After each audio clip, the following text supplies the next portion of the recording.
नमस्कार welcome to my channel.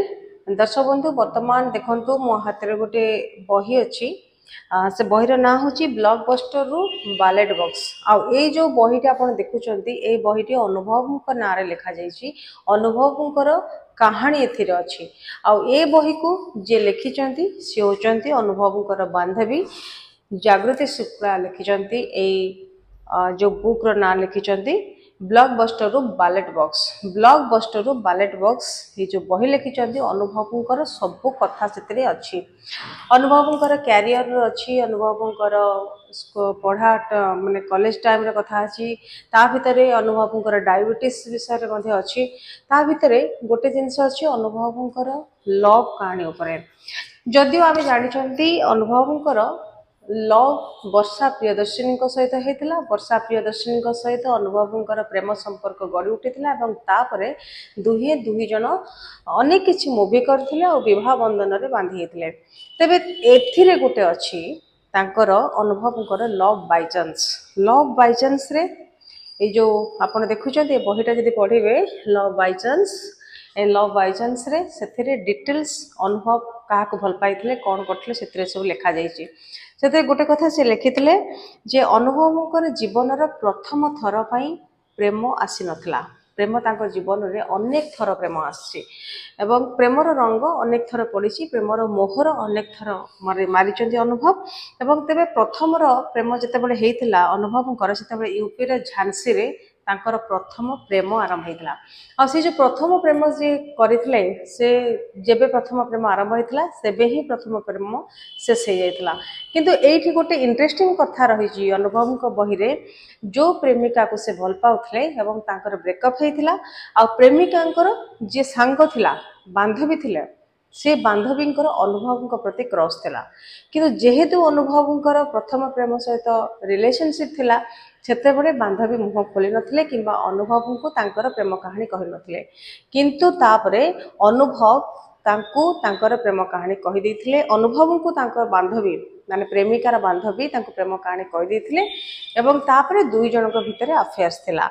एवं ए बही रे जहाँ लिखा ही जागृति शुक्ला लिखिचंती एवं सेतिरे से गोटे कथा लिखिचंती जे जेतेबेले अनुभव और तांकर बांधवी भितरे प्रेम संपर्क थिला सेतेबेले ए घटना जानि पारथिले तांको बापा माँ माने झीवर बापा और भाई जानि पारथिले एवं सेमानकु से तांको थरे घर को मध्य डाकिथिले। आ अनुभव जेतेबेले घर को जाइथिले तांको बापा तांको प्रश्न पचारथिले जे उद्देश्य कौन, तमे कौन करबा को चाहछो।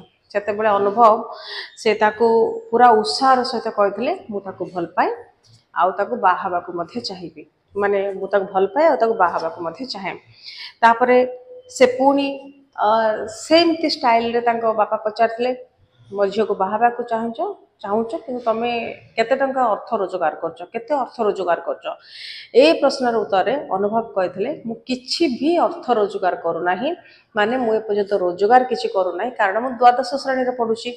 मु जेहेतु स्टूडेंट अछि पाठ पढुची मो पाखरे कोनोसी आर्थिक परिस्थिति मोर एते भल नाही, माने मु कोनोसी चाकरी करि नै किंतु आगु को चाकरी करी बोली कि अनुभव कहिचंती। झीर बापा को से कहिचंती जे मु आगु को चाकरी करिवे आउ आगु को चाकरी करिवे आपन झील को मध्य बाहाबे। किंतु ए कथा रे अनुभव कहिचंती जे अनुभव कथा शुणी से झीर बापा कहिचंती जे आमे प्रत्येक मास झील को झीर एकाउंट को किछि टंका पठाऊ आ झील सेटा को पॉकेट मनी भाव में व्यवहार करे। आउ तमर किछि रोजगार नाही किंतु मो झीर रोजगार रे तमे चलो, माने मो झील तुम पैसा उड़ाए, तुम से पैसा खर्च करे।